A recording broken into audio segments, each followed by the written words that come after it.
주일 3부 예배에 나오신 우리 모든 성도님들을 주님의 이름으로 환영하고 축복합니다. 우리 양옆에 앉아 계신 우리 성도님들을 따뜻한 마음으로 밝은 표정으로 바라보시면서 오늘 이렇게 인사할까요? 따뜻하고 풍성한 추석 명절 보내세요.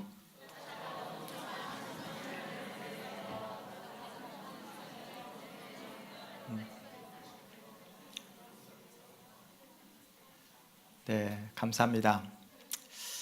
여러분, 독서의 계절, 가을이 찾아왔습니다. 여러분, 책 읽기 좋아하십니까? 목소리가 왜 그러죠? 네, 책 읽기를 너무나 많이 어려워하셔서 여러분을 대신해서 제가 이번 주에도 책 한 권을 읽었습니다. 어떻게 살 것인가?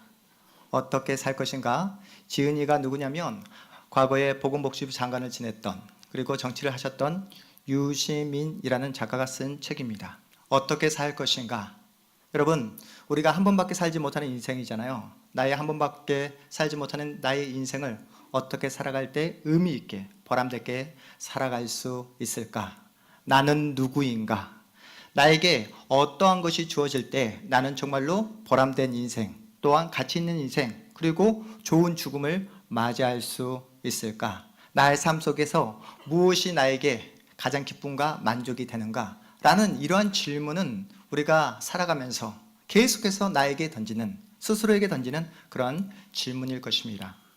유시민 작가는 인생을 살다 보면 논리적으로 설명할 수 없는 그 수많은 일들을 만나게 된다고 말을 해요. 그는 예수를 믿지 않는 사람입니다. 무신론자이기 때문에 그 모든 마주하는 현실을 그저 운으로 받아들입니다. 이해합니다. 우연으로 그렇게 생각합니다. 일단 일어난 일들은 다시 돌이킬 수 없기 때문에 그냥 수용한다라고 그분은 그렇게 말을 합니다. 그분의 말을 옮겨보겠습니다. 종교가 없는 사람으로서 나는 세상의 부조리와 설명할 길 없는 불운을 일어나는 그대로 받아들인다. 행운에 대해서는 감사하되 불운에 대해서는 그 무엇도 그 누구도 원망하지 않는다. 이것이 좋은 방법이라서가 아니라 다른 방법이 없기 때문이다. 내 선택으로 바꿀 수 없는 것은 주어진 환경으로 받아들이는 게 최선이다. 여러분, 유시민 작가가 취한 이 삶의 태도, 여러분은 어떻게 판단하시고 또 생각하십니까? 예수를 믿지 않는 사람에도 불구하고 행운에 대해서는 감사하되 불운에 대해서는 그 무엇도 그 누구도 원망하지 않는다. 이 글귀를 읽어 나갈 때에 이분 정말 보통 분 아니구나 라는 생각을 갖게 되었습니다. 왜냐하면 여러분, 우리가 보통 행운이 나에게 찾아오면 보통 사람들은 어떻게 생각합니까? 감사하지 않잖아요. 보통은 교만해지잖아요. 그리고 불운이 나에게 찾아올 때면 사람들은 보통은 세상을 원망하고 부모를 원망하며 또한 자기 자신을 원망하면서 자폭해 버리는 경우가 많지 않습니까?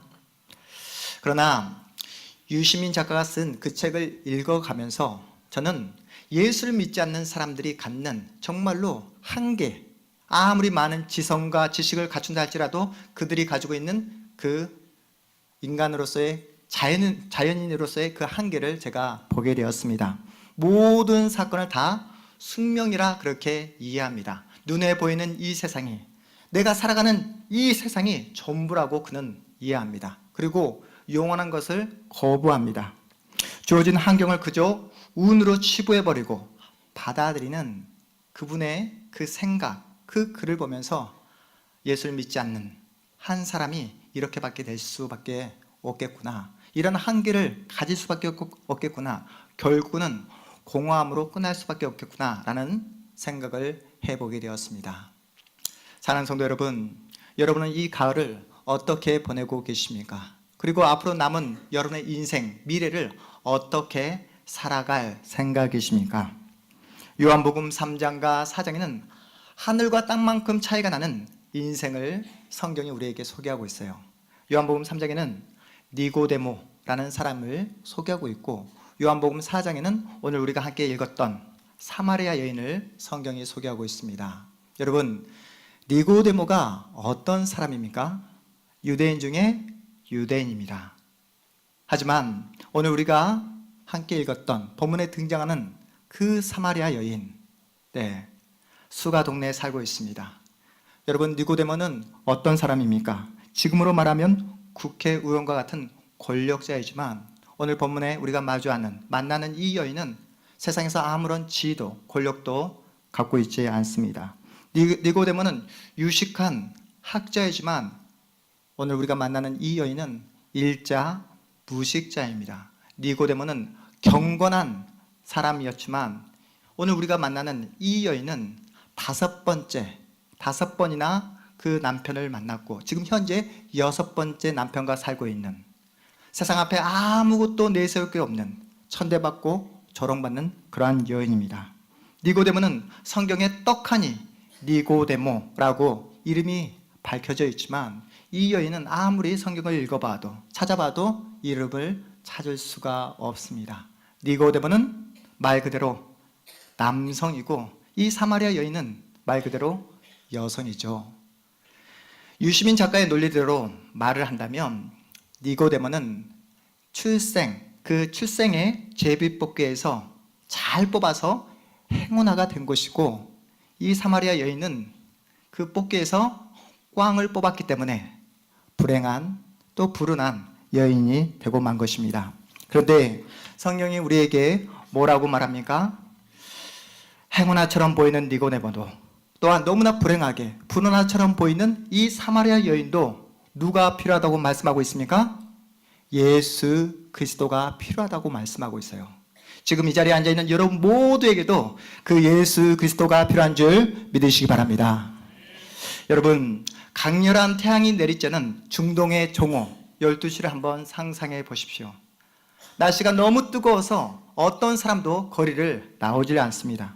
그때 삶의 그 무거운 짐을 한 몸에 지고 나온 한 여성이 있습니다.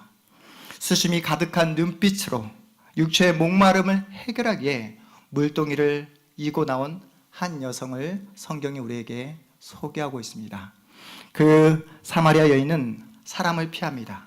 대인기피증을 가지고 있어요. 자신을 향한 입방아, 그 경멸의 눈빛을 피하고 계속해서 사람들의 눈을 피해 그렇게 다니는 여성입니다. 하루하루 죽지 못해 살아갑니다. 자신의 진짜 인생을 살아내지 못하고 있어요. 이제는 분노를 넘어 체념하며 살아갑니다. 자신이 마주하는 그 인생을 그저 숙명이라 그렇게 받아들입니다. 왜 사는지, 어떻게 살 건지, 무엇을 위해 살 건지 전혀 관심이 없습니다. 자신을 무가치하게 여깁니다. 자신을 미워하며 살아갑니다. 날마다 무기력하게 그렇게 살아갑니다. 자신의 인생이 얼마나 가치 있고 의미가 있는지 전혀 알지 못합니다. 이렇게 살아가는데 여러분, 이 여성이 내일에 대한, 미래에 대한 어떤 소망을 가지고 살아가겠습니까? 그렇게 하루하루 시간을 죽이며 또한 원망하며 그렇게 불평하며 마음 가운데 한으로 살아가고 있는 이 여성을 어떤 사람도 사랑하지 않습니다. 모두가 이 여성을 기피합니다. 행운아처럼 보이는 니고데모는 자기 스스로 예수님을 찾아갑니다. 자신의 힘과 노력으로 구원을 얻고 싶어하는 마음이 자기 안에 있었던 것이죠.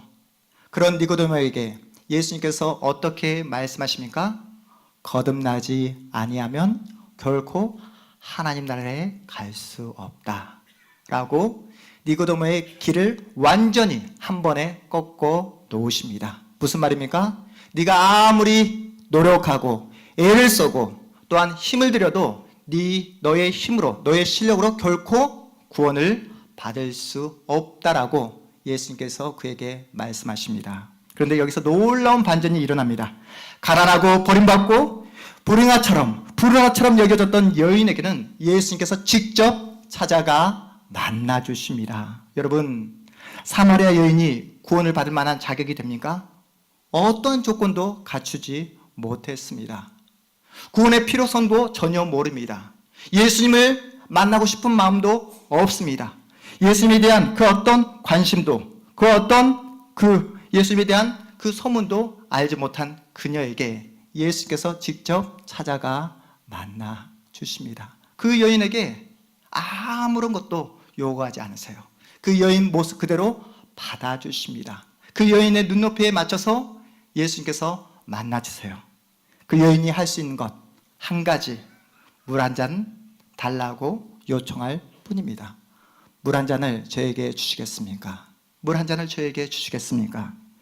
자신에게 말을 건네는 예수님의 그 말 한마디에 여인은 깜짝 놀랍니다. 당황합니다. 우리 9절 말씀 함께 읽어보겠습니다. 9절 말씀입니다. 사마리아 여자가 이르되 당신은 유대인으로서 어찌하여 사마리아 여자인 나에게 물을 달라 하나이까 하니 이는 유대인이 사마리아인과 상종하지 아니함이로라.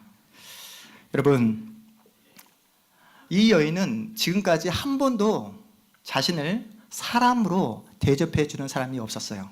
그런데 예수님께서 이 여인에게 다가서서 정중하게 인격적으로 만나 주십니다. 지금까지 자신에게 사람들은 조롱의 눈빛만, 경멸의 눈빛만 보내왔어요. 그런데 예수님은 너무나 따뜻한 눈빛으로 그녀에게 찾아와 말씀해 주십니다. 그래서 이 여성이 깜짝 놀라는 것이죠.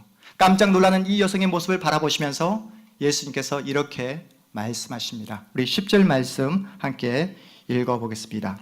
예수께서 대답하여 이르시되 내가 만일 하나님의 선물과 또 내게 물 좀 달라 하는 이가 누구인 줄 알았더라면 내가 그에게 구하였을 것이요 그가 생수를 내게 주었으리라.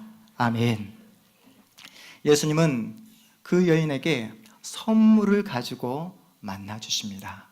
예수님이 들고 가신 그 선물, 하나님의 선물은 무엇을 의미할까요? 예수님께서 가지고 그 여인을 만나 주신 그 선물은 여러분 무엇을 의미할까요?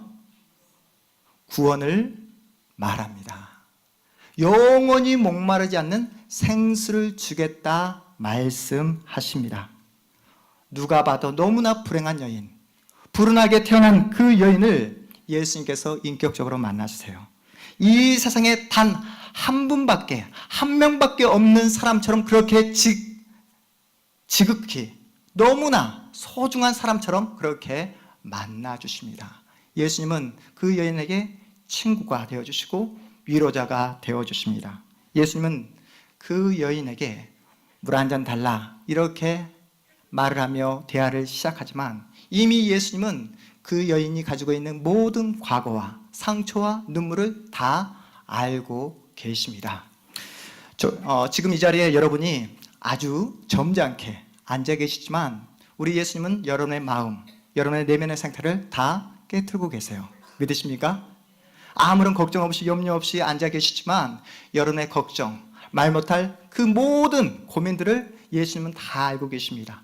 여러분의 기도 제목을 다 알고 계세요. 옆에 앉아 있는 우리 성도님들을 내 아픔과 상처를 알지 못하지만 한 이불을 덮고 잠을 자고 있는 내 남편도 내 아내도 알지 못하는 나의 마음과 나의 그 깊은 말 못할 그 사정들을 우리 예수님은 다 알고 계시는 줄 믿으시기 바랍니다.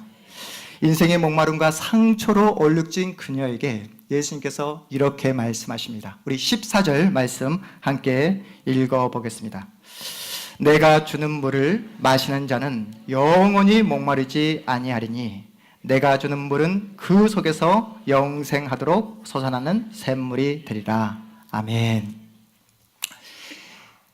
예수님께서 주시는 그 물은 영원히 그 솟아나는 샘물이 되겠다. 그 물을 너에게 주겠다라고 하자 사마리아 여인이 그러면 그 물을 저에게 주십시오. 저에게 허락해 주십시오. 라고 예수님께 간청합니다. 이 여인의 태도가 여러분 이렇게 놀랍게 변하게 되었어요. 그 전에는 어떠한 사람과도 대화를 나누지 않는 그런 여성입니다. 사람들이 기피했습니다. 그런데 예수님께서 주시겠다는 그 생수에 관심을 갖게 되자 이제 예수님께 태도가 변화되고 간청을 하게 됩니다. 영원히 목마르지 않는 생수를 주겠다 하신 그 예수님에게 관심을 보이기 시작합니다. 여러분, 우리 예배를 마치고 나면 이제 추석 명절을 맞이해서 가족, 친지분을 만나게 되잖아요. 만나실 거죠? 네. 좋으시죠? 네. 여러분, 그런데 이렇게 그 명절 때마다 만나게 되면 여러분의 마음을 후벼 파고 뒤집어 놓는 분들 계시잖아요. 예수를 믿는다는 단 한 가지 이유만으로. 왜 예수를 믿냐고 교회를 욕하고 교회를 비방하는 여러분의 친척분들이 계실 겁니다. 요즘 한국 교회가 왜 이렇게 부패했냐고, 왜 이렇게 나쁜 모습만 보이냐고 여러분을 향해서 계속해서 비난의 화살을 쏴보내는 그런 분들이 계실 거예요. 여러분 그때 표정 관리를 잘 하셔야 합니다. 표정 관리를 잘 하셔야 돼요. 그때 화를 내시면 절대로 안 됩니다. 내가 지금까지 내가 하나님을 잘 믿고 내가 얼마만큼 나의 신앙이 자라났는가를 여러분 스스로 확인할 수 있는 절호의 기회입니다. 절호의 기회예요. 절대로 화를 내시면 안 되십니다. 예수님께서 사마리아 여인을 만나 주셨던 것처럼 따뜻한 눈빛으로, 어떤 눈빛이요? 따뜻한 눈빛으로, 절대로 결코 정죄하거나 비판하거나 여러분 설득하려고 하지 마세요. 설득하려고 하지 마세요. 그런데 이게 쉽지 않잖아요. 만만치 않습니다. 그렇기 때문에 여러분 시댁에 가기 전, 처가에 가기 전 오늘 이 시간 하나님 앞에서 간절히 기도하고 가세요. 네. 요즘 한국 교회가 왜 그래? 비난의 화살이 여러분을 향해 날아올 때 절대로 변명하시면 안 됩니다. 그때 어떻게 말을 하면 좋을까요? 죄송합니다. 죄송합니다라고 말씀하세요. 어떻게 말을 해야 된다고요? 죄송합니다. 깜짝 놀라죠? 친척분이 항변하고 변명하고 또한 따질 거라 생각했는데, 화를 낼 거라 생각했는데 갑자기 죄송합니다 말을 하면 상대방은 사마리아 여인처럼 깜짝 놀라게 된다는 거예요. 그럼 네가 다니는 온 세계 교회는 어떤데? 그때 괜찮습니다 이렇게 말씀하세요. 네. 다른 교회, 다른 한국 교회들처럼 온 세계 교회도 문제가 발생할 수 있잖아. 그때 그럴지도 모릅니다 이렇게 말씀하세요. 그러면 어떻게 할 건데? 라고 상대방이 물으실 때 여러분 어떻게 대답을 하시겠습니까? 네? 다른 한국 교회들처럼 그렇게 문제가 발생하고 그러면 어떻게 할 텐데? 어떻게 할 건데? 라고 상대방이, 친척분이 물으시면 어떻게 말씀하시겠습니까? 제가 대답을 알려드릴게요. 그러면 기도할 겁니다. 따라해 볼까요? 그러면 기도할 겁니다. 여러분 싸우지 마시고 항변하지 마시고 이렇게 멋지게 말씀을 하세요. 이것이 신앙인 줄 믿으시기 바랍니다. 예수를 모르는 그 사마리아 여인에게 이제 예수님께서 종곡을 찌르십니다. 마음 문이 열리고 이제 생수에 대한 관심을 보이는 그 여인에게 이제는 예수님께서 종공법을 쓰십니다. 마음의 문이 열리고 이제 예수님에 대한 그 생수에 대한 관심을 보이는 그 여인에게 예수님께서 이렇게 말씀하십니다. 우리 16절 말씀 함께 읽어보겠습니다. 16절 말씀입니다. 이르시되 가서 내 남편을 불러오라. 마음의 문이 열리게 되자 이제 예수님은 여인의 그 마음을 짓누르고 있는, 평생을 짓누르고 있는 그 인생의 문제를 만져주세요. 내 남편을 데려오라. 내 남편을 불러오라. 네가 누구냐라는 것이죠. 네가 누구냐? 네가 누구냐? 네 남편을 불러오라. 여인이 가장 감추고 싶고 숨기고 싶은 여인의 아픔입니다. 자신의 죄책감입니다. 그 부분을 예수님께서 핀셋으로 정확하게 집어내고 계세요. 남편이 없습니다. 과거에는 남편이 5이 있었고 지금 함께 살고 있는 그 사람도 저의 진짜 남편이 아닙니다. 예수님은 그 여인으로 하여금 자신의 인생의 문제, 자신의 현실적인 그 문제에 직면하도록 그렇게 만드십니다. 지금까지 숨기고 감추고 싶었던 그 모든 것들을 예수님은 다 알고 계시다는 것을 알게 된 거예요. 처음에는 너무나 부끄럽고 창피했습니다. 처음에는 예수님께서 자신의 그 모든 그 못난 부분, 숨기고 싶은 부분, 그리고 죄된 부분은 다 알고 있다는 사실에 두려운 마음까지 들었습니다. 하지만 자신의 그 못난 부분, 감추고 싶은 부분, 그 죄책감에 시달렸던 그 인생의 문제를 솔직하게 예수님 앞에 털어놓게 되자 지금까지 한 번도 맛보지 못한 위로, 평안, 자유함을 누리게 되는 거예요.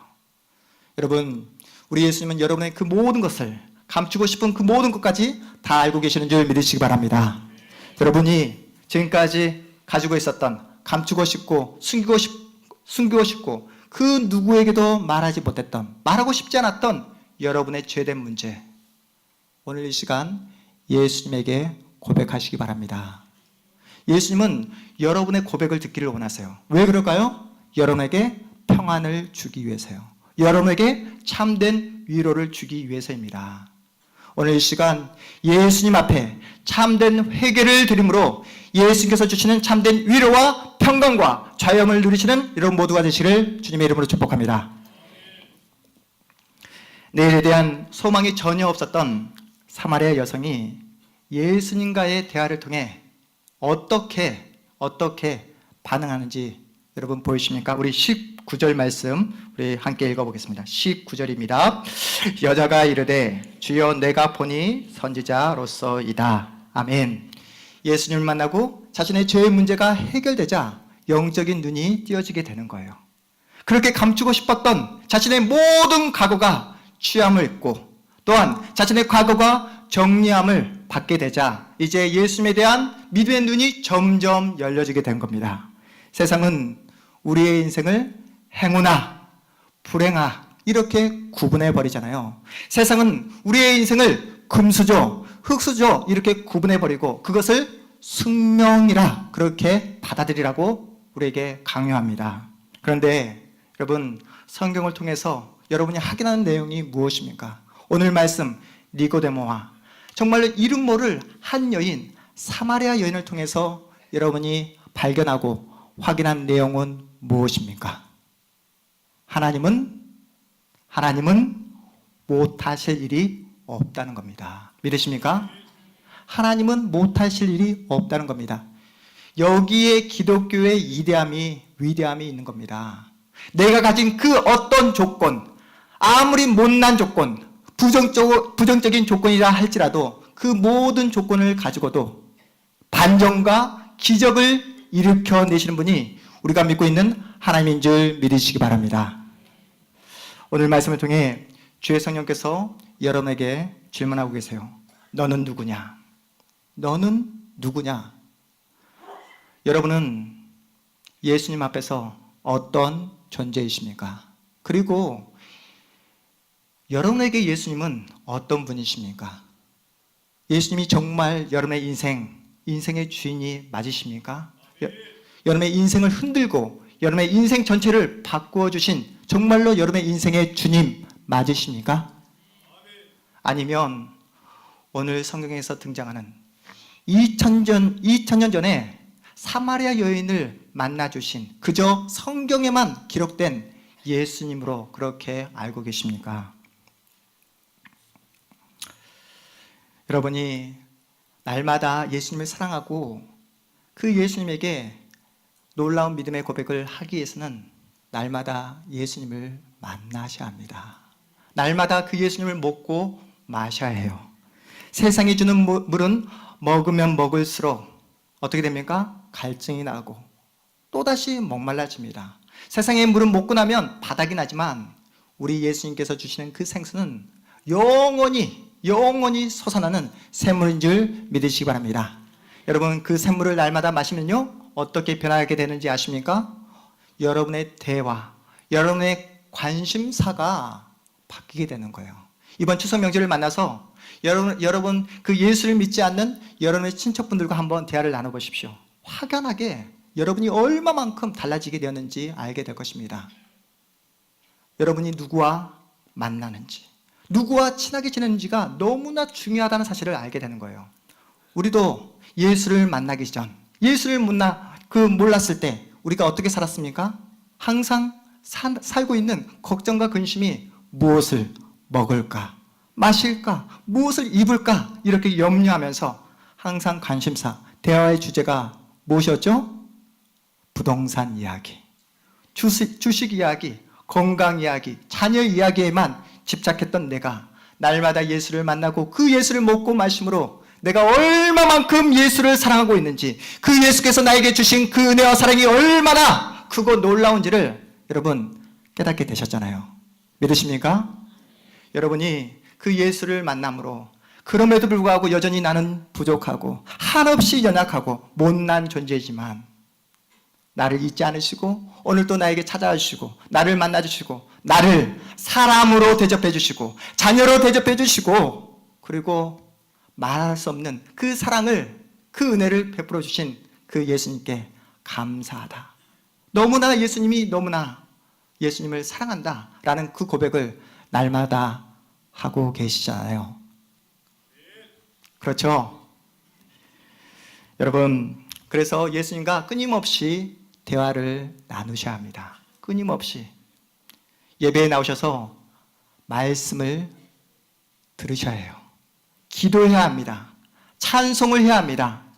그러면 여러분의 영적인 눈이 열려지게 됩니다. 귀가 열려지게 되는 거예요. 그러면 내가 왜 사는지, 어떻게 살아가야 할지, 그리고 무엇을 위해 살아가야 할지를 명확하게 알 수 있습니다. 요즘 우리 성도님들 가운데 갱년기로 힘들어하시는 분들이 많이 계십니다. 목사님, 이 갱년기는 우리 예수님도 해결해 주시지 못하는 것 같아요. 하루에도 12번씩 제 기분이 널뛰기를 합니다. 사소한 일에도 부글부글 마음이 끓고, 또한 어떨 때는 마음이, 내 기분이 바닥을 칠 때가 너무나 많습니다 라고 그렇게 호소하는 우리 성도님들이 계십니다.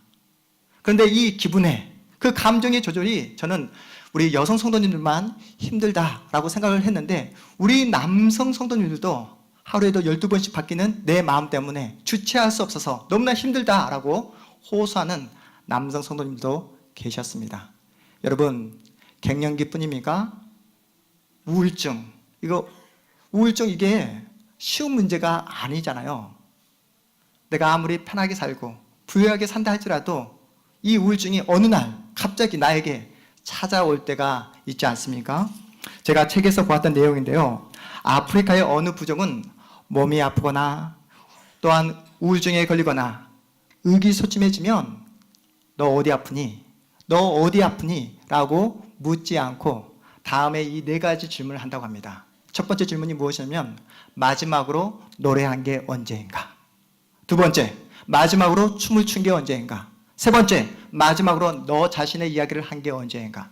네 번째, 마지막으로 네가 아무도 없는 그 자리에서 조용하게 묵상을 한 게 언제인가? 라는 그 글귀를 제가 읽어보았습니다. 노래하지 않고 춤추지 않고 그리고 자신의 이야기를 나누지 못하고 그리고 조용하게 묵상하지 못하면 언제든지 뭔가 마음이 아플 수밖에 없다라고 그렇게 그 치료사가 이야기를 하는 거예요. 제가 그 글귀를 읽고 난 다음에 우리 성도님에게 이것을 한번 확인해 봐야 되겠다라는 생각을 갖게 되었습니다. 제가 여러분에게 여쭤보겠습니다. 여러분, 마지막으로 노래한 게 언제입니까? 여러분, 마지막으로 춤을 춘 게 언제입니까? 세 번째, 마지막으로 여러분 자신의 이야기를 나눈 게 언제입니까? 그리고 마지막으로 조용한 가운데 여러분의 삶을 되돌아보면서 묵상한 게 언제이십니까? 이게 안 되면 어떻게 된다고요? 뭔가 마음이 아플 수밖에 없다는 거예요. 그런데 제가 그 책을 읽어가는데 하나님께서 저에게 아이디어들을 주시더라고요. 한 방에 날려버릴 수 있는, 한 방에 해결할 수 있는 그 아이디어를 하나님께서 저에게 주셨습니다. 알려드릴까요? 말까요? 알려드릴까요? 그게 뭐냐면 여러분, 예배에 참석하는 겁니다. 하나님을 예배하면, 하나님을 경배하면 이 모든 것들을 한 방에 날릴 수 있습니다. 여러분, 예배하는 자리에 나오면 우리가 무엇을 합니까? 찬양을 부르잖아요. 찬양을 그냥 목소리로만 부릅니까? 손뼉을 치며 찬양하잖아요.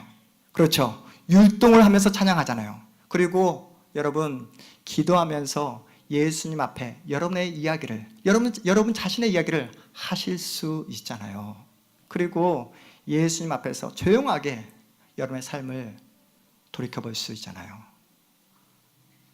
예배가 이렇게 소중하고 값지고 놀라운 하나님의 은혜라는 사실입니다.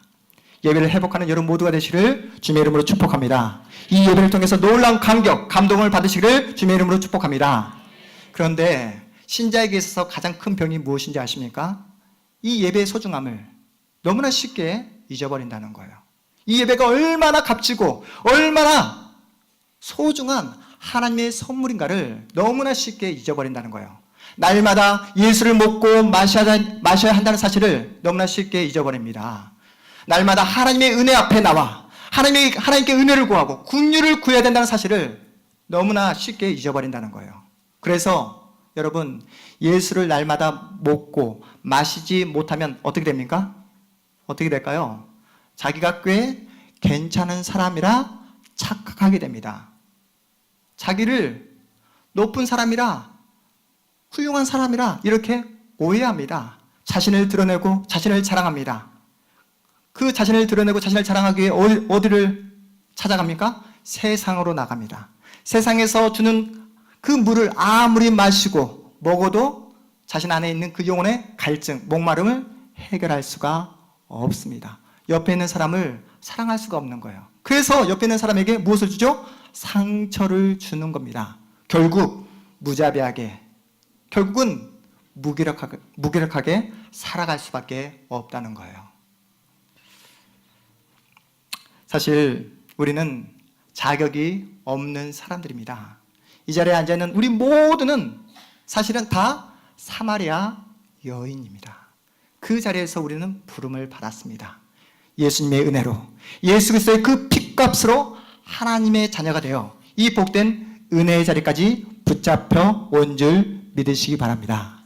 그런데 이 복된 자리까지 인도해 주신 우리 주님은 여러분에게 정죄하지 않습니다. 왜 이렇게 살아가냐고 비판하지 않습니다. 여러분에게 이렇게 해야 된다고 강요하지도 않습니다. 어떻게 말씀하십니까? 여러분의 마음의 문에 찾아가셔서 여러분의 마음의 문을 노크하고 계십니다. 여러분의 그 힘듦, 인생의 공허함, 인생의 목마름을 채워주기 위해 문 밖에서 여러분을 기다리고 계십니다. 요한계시록 우리 3장 우리 20절 말씀을 우리 화면을 통해서 우리 함께 읽어보도록 하겠습니다. 함께 읽습니다. 볼지어다 내가 문 밖에 서서 두드리노니 누구든지 내 음성을 듣고 문을 열면 내가 그에게로 들어가 그와 더불어 먹고 그는 나와 더불어 먹으리라. 아멘. 믿으십니까? 사랑하는 성도 여러분, 문 밖에 서서 여러분의 마음의 문을 노크하고 계시는 예수님에게 여러분의 마음의 문을 활짝 열어주세요. 그리고 예수님께서 여러분 마음속으로 들어와 여러분과 함께 먹고 마실 수 있도록, 그리고 예수께서 주시는 그 피와 살을 여러분 먹고 마시기 바랍니다. 그래야 여러분이 살 수 있습니다. 이론이 아니라 그저 책을 통해서 얻는 것이 아니라 여러분이 직접 만나야 합니다. 경험하셔야 됩니다. 남편이 아니라, 아내가 아니라 여러분 각자가 그 예수님을 만나야 합니다. 그 예수님을 만나기 위해서는 여러분의 생각을, 여러분의 고집을 내려놓아야 해요. 나는 참 괜찮은 사람이야 라는 그 교만한 마음을 예수 그리스도 앞에 내려놔야 합니다. 그리고 마음의 문을 열고 예수 그리스도를 만나시기를 주님의 이름으로 축복합니다. 여러분, 예수 그리스도를 만나게 되면 어떠한 축복을 누리게 됩니까? 여러분이 가지고 있는 그 모든 과거의 상처, 과거의 아픔을 예수님께서 치유해 주신 줄 믿으시기 바랍니다. 그리고 예수를 만나면 여러분이 가지고 있는 그 모든 과거의 못난 행동, 여러분의 죄책감, 여러분의 죄가 해결함을, 용서함을 받으실 수 있습니다. 그 예수 그리스도와 함께 이제는 내일에 대한, 미래에 대한 소망을 가지고 힘차게 달려나갈 수 있습니다. 그 예수 그리스도를 이 시간 꼭 만나시기를 주님의 이름으로 축복합니다. 여러분 마음 가운데, 심령 가운데 예수 그리스도가 다시 한번 주인이 되고 회복되기를 주님의 이름으로 축복합니다. 여러분의 인생을 예수 그리스도가 붙잡고 나아갈 수 있도록 예수 그리스도 앞에 항복하시고 무릎을 꿇는 여러분 모두가 되기를 주님의 이름으로 축복합니다. 여러분, 우리의 인생의 목마름, 우리의 인생의 갈증 누가 해결해 주실 수 있습니까? 오직 한 분 유일하신 예수 그리스도 한 분밖에 없습니다. 더 이상 세상의 헛된 것, 세상의 것에 마음을 쏟지 마시고 세상에 나가 이 귀중한 시간, 하나님께서 여러분에게 허락하신 이 귀한 인생의 시간을 허비하지 마시고 날마다 예수를 먹고 예수를 마심으로 더 이상 다른 사람들의 시선, 다른 사람들의 평가에 휘둘리는 남의 인생을 사는 것이 아니라 예수와 함께 진짜 여러분의 인생을 살아가시는 여러분의 복된 내일, 미래 되시를 주님의 이름으로 축복합니다. 네, 자리에서 일어나겠습니다.